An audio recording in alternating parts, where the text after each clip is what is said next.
Hello दोस्तों, मेरा नाम है राहुल राज और मैं रिवेल एकेडमी पर आज पहली बार ये ला रहा हूँ कि Lucent line by line revision, जो पहले कभी मॉडर्न हिस्ट्री पढ़ चुके हैं उसको पूरा लुसेंट का लाइन बाई लाइन पढ़ाना चाह रहे हैं हम।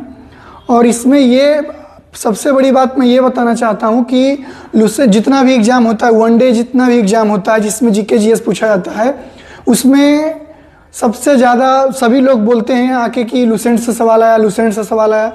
तो वही उसी वजह से हम सोचे कि लुसेंट का पहले तो आपको महत्व बताएंगे कि ऐसा क्या है लुसेंट में जो ज़्यादा लोग उसको पसंद करते हैं। और मैक्सिमम से मैक्सिमम एग्ज़ाम जो होता है इंडिया में, उसमें लुसेंट से लगभग 70 to 80% क्वेश्चन आता है। तो इसी वजह से हम सोच रहे हैं कि पूरा line by line as it is Lucent को ही यहाँ पे ला के आपको स्लाइड पे आपको दिखाएं और उसको हम समझाने का कोशिश करें। उसको अभी हाल ही में कुछ इस तरह का घटना हुआ, उसको जोड़ के बताएं या फिर याद करने का कुछ तरीका आपको बता के बताएं। तो इस तरह से आपको पहले इसका महत्व बताएंगे। पहले आपको हम 2 सवाल दिखाएंगे। देखिए, पहला सवाल है, भारत के लिए यूरोप से समुद्री मार्ग की खोजकर्ता कौन है? अब ये सवाल को पहले देखिए। ये सवाल जो है इसमें वास्को डी गामा आंसर होगा। और इस सवाल को बनाने में आपको क्या लगा? आपको इस सवाल को बनाने में सिर्फ एक इन्फॉर्मेशन चाहिए था कि भारत का खोज कौन किया, समुद्री मार्ग के तरफ से भारत को कौन खोजा। तो उसमें एक इन्फॉर्मेशन आपको पता है कि वास्को डी गामा होगा, तो आपको आंसर देना आसान हो गया और आप उसको चुन लिए कि वास्को डी गामा होगा। लेकिन यहीं पर अगर दूसरा सवाल हम देखते हैं कि यूरोपियों ने भारत के लिए समुद्री मार्ग की खोज को खोजा, इसके क्या कारक थे? अब ये सवाल, दोनों सवाल का अंतर समझिए और समझिए कि लुसेंट क्यों ज़्यादा जरूरी हो जाता है और फिर अदर किताब इतना क्यों है और लुसेंट ज़्यादा फायदेमंद क्यों है। अब इसको ये जानने के लिए आपको देखिए, इसमें ऑप्शन देखिए, भारतीय वस्तुओं की यूरोप में मांग। तो यूरोप भारत का खोज क्यों किया? वस्तु का मांग था वहाँ, या कुस्तुतुनिया पर उस्मानिया का नियंत्रण, यूरोप में पुनर्जागरण। अब इस सवाल में आप देखिए कि भारतीय वस्तु का वहाँ पर खपत ज़्यादा था या फिर कुस्तुतुनिया, इसमें भारतीय वस्तु का वहाँ यूज हो रहा था कि नहीं हो रहा था, किस मार्ग के द्वारा हो रहा था। सिल्क रूट था, एक सिल्क रूट था जिसके थ्रू होता था। फिर लोथल में एक जानकारी है, गुजरात के लोथल में, कि वहाँ पर भी सामान वगैरह कुछ पाया गया है। लोथल में जब प्राचीन चीज़ों का खुदाई हुआ तो उसमें पता चला कि पाश्चात्य जो पश्चिमी देश है उसका कुछ सामान यूज होता था, सिक्का वगैरह पाया गया।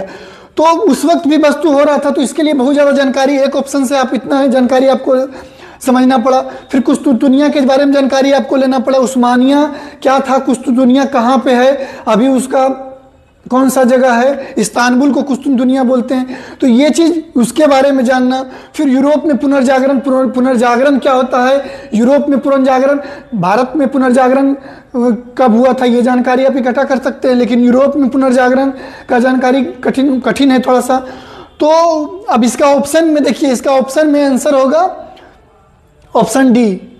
तो अब इसमें हम ये देखते हैं कि ऑप्शन डी हो गया। इस सवाल को बनाने के लिए हमको 3 जानकारी चाहिए था और तीनों में बहुत अच्छा खासा 3 अलग अलग चैप्टर का जानकारी चाहिए था। तो पहला सवाल और दूसरा सवाल, पहला सवाल में सिर्फ मुझे एक जानकारी चाहिए था और दूसरा सवाल में हमको पूरा एक बंडल ऑफ नॉलेज चाहिए था और उसको रिलेट करके देखना था।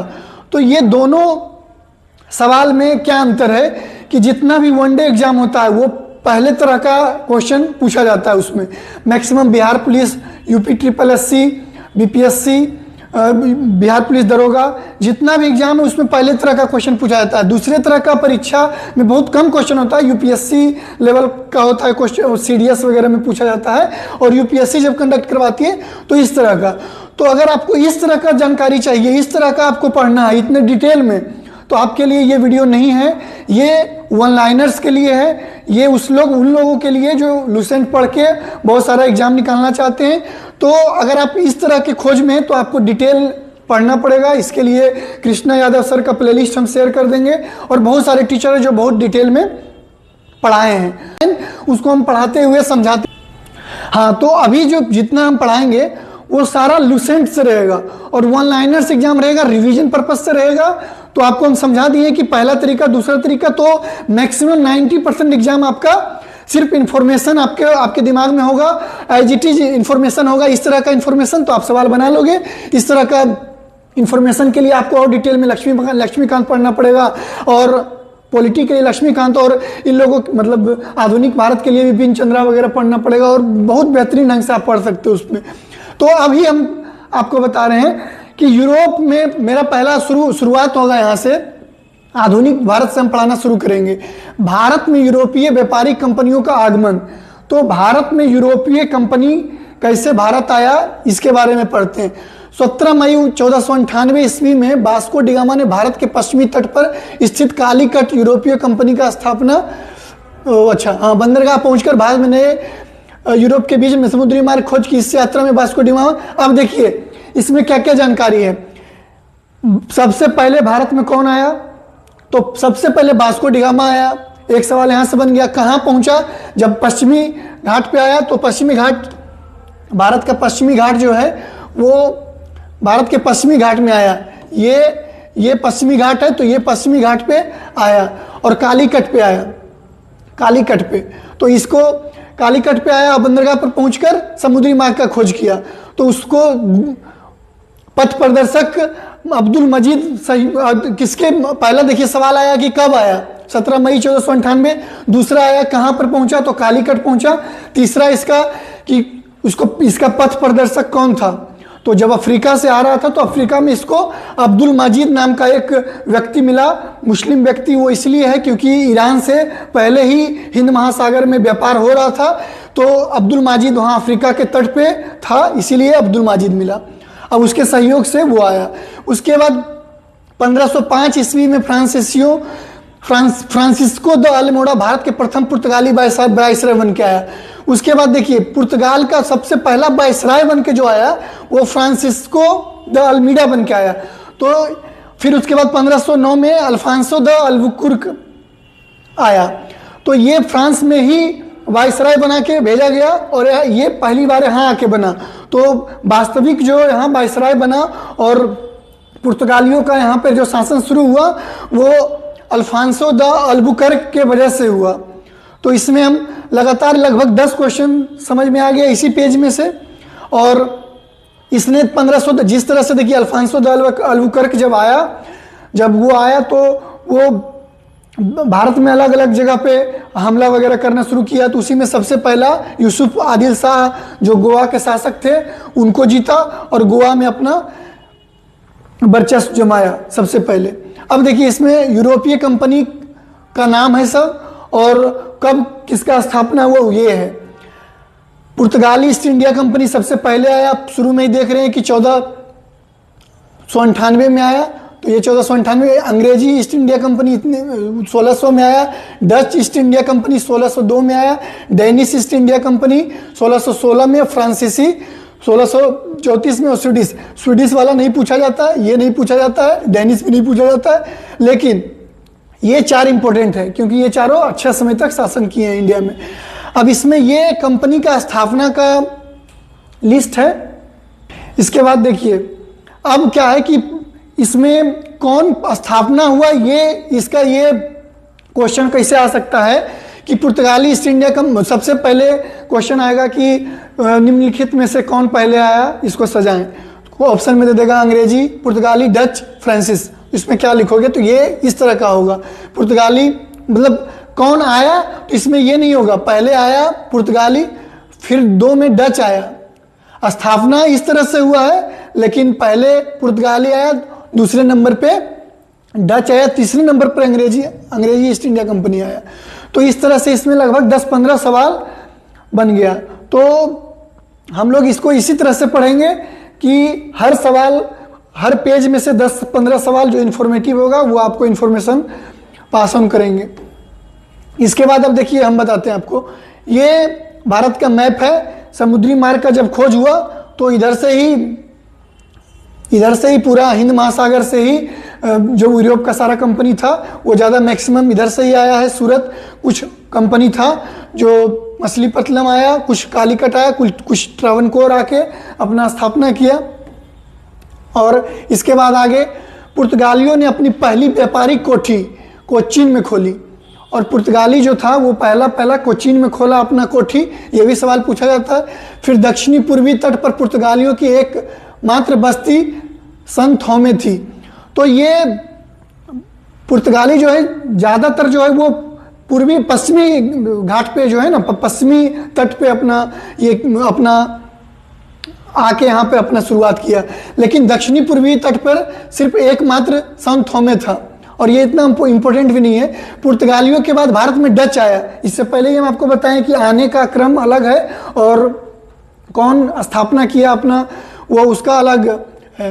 पहला डच यात्री जो था वो हाउटमैन के नाम से जाना जाता था।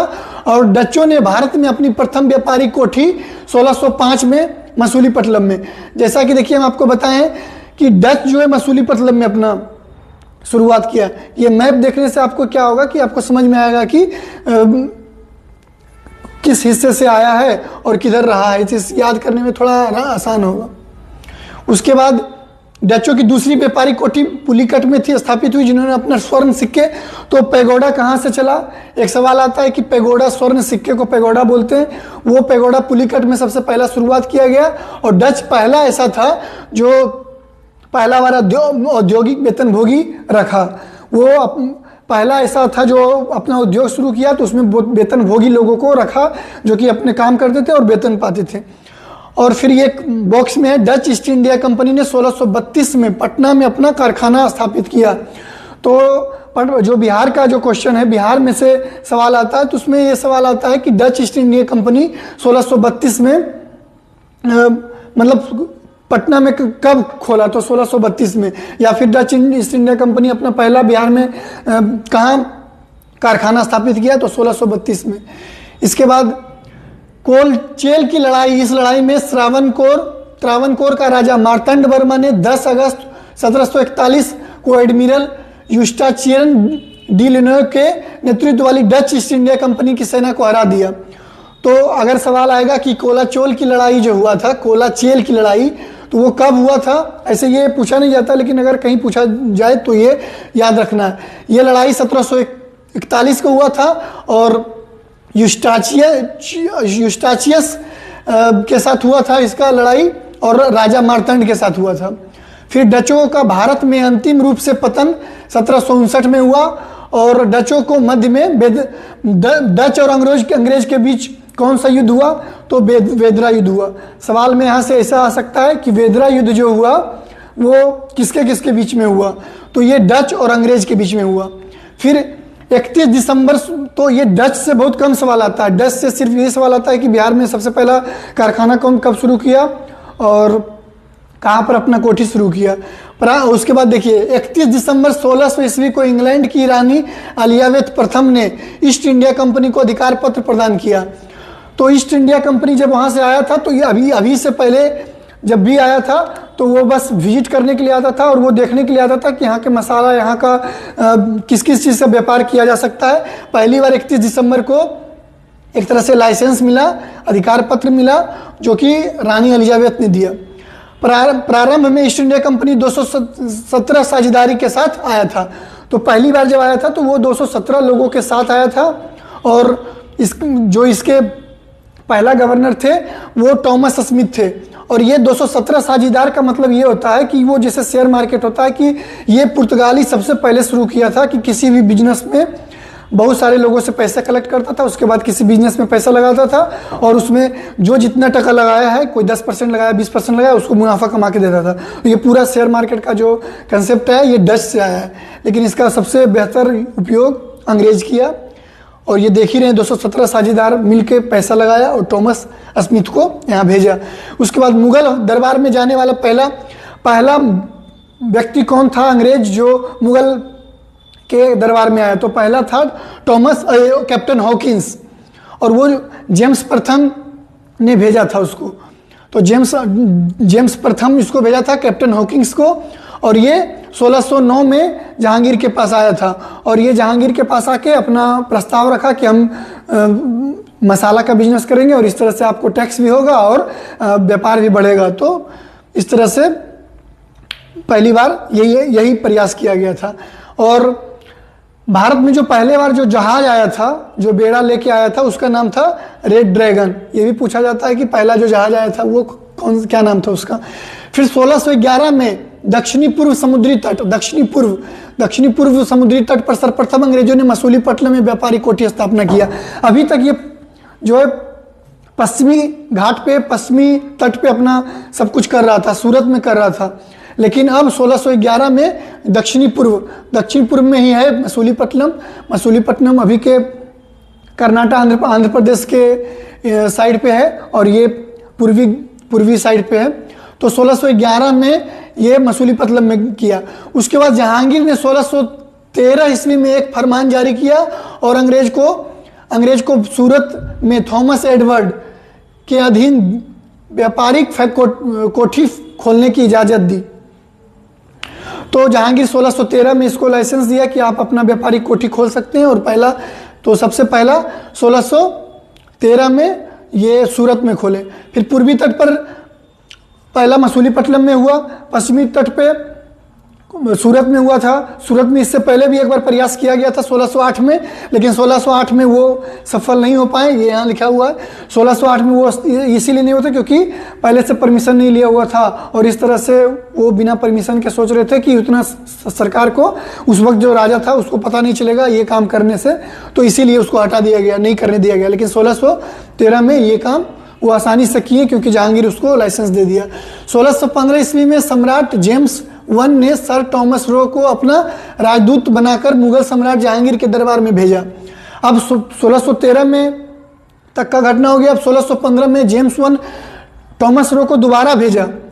अब अगली बार जब भेजा तो उसमें 1619 पहुंचने में 1619 हो गया और उसके बाद वो जहांगीर उस वक्त नहीं थे। जहांगीर का बेटा खुर्रम जो शाहजहां थे, वो अंग्रेज से व्यापारिक छूट प्राप्त करने के लिए वो मिला और वो भी उसको छूट दिया, जो भी छूट दिया वो दिया गया। फिर 1632 में गोलकुंडा के सुल्तान अंग्रेजों का सुनहला फरमान, एक सवाल आता है कि गोल्डन फरमान कौन दिया था, तो गोलकुंडा के राजा दिया था। कब दिया था, तो 1632 में दिया था, जिसके अनुसार अंग्रेज को 500 पैगोडा आप पीछे देख चुके हैं कि वो सोने के सिक्के के बारे में था। वो डच पुर्तगाली लोग वो 500 मतलब पैगोडा वो चलाना शुरू कर दिए थे, सिक्का सोना का। तो 500 पैगोडा साल में 500 पैगोडा देता था और वो गोलकुंडा राज का जो गोलकुंडा राज में जो बंदरगाह था उसका उपयोग स्वतंत्रता पूर्वक करता था। उसके बाद 1639 ईस्वी में अंग्रेज फ्रांसिस डे ने चंद्रागिरी के राजा से मद्रास पट्टे पर लिया। फिर 1639 में फ्रांसिस डे मद्रास को पट्टे पर लिया और वहाँ पर फोर्ट सेंट जॉर्ज एक वहाँ स्थापित किया, जो बाद में जाके सेंट जॉर्ज कालांतर में कोरोमंडल तट पर अंग्रेजी मुख्यालय बना।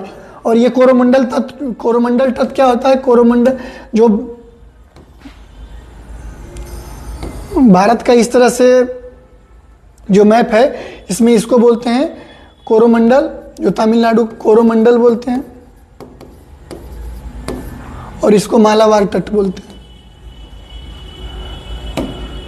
तो वहां पर सबसे पहला बना 1661 में राजकुमारी कैथरीन ब्रिगेंजा थी, वो चार्ल्स द्वितीय से भी विवाह की और इसलिए वो बम्बई जो है वो उसको दहेज में मिल गया।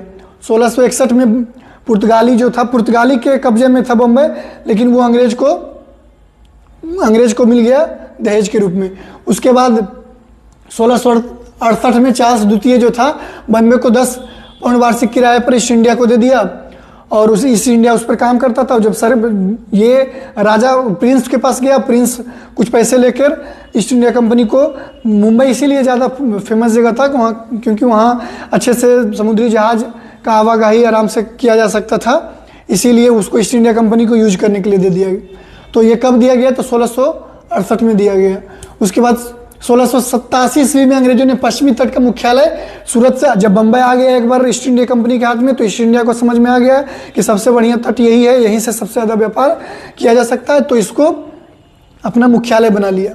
उसके बाद गेराल्ड ओंगियार जो सूरत का प्रेसिडेंट था और बम्बे का गवर्नर था, वो बम्बे शहर का। तो इसमें एक सवाल आता है कि बम्बे का स्थापना कौन किया, तो गेराल्ड ओंगियार किया, गेराल्ड ओंगियार किया।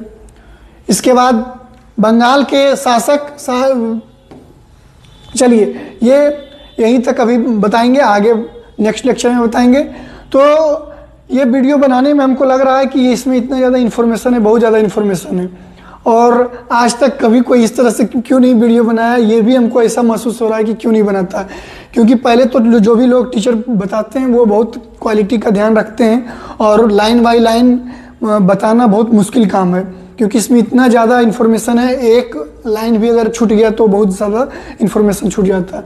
तो ये मेरा एक प्रयास है, और अगर ये प्रयास मेरा अच्छा रहा तो आगे भी इसका वीडियो और बढ़िया ढंग से रिफाइन करके, और जब भी मेरा वीडियो रहेगा वो एज इट इज़ रहेगा, ये पेज को ही इस पर ला के बताएंगे।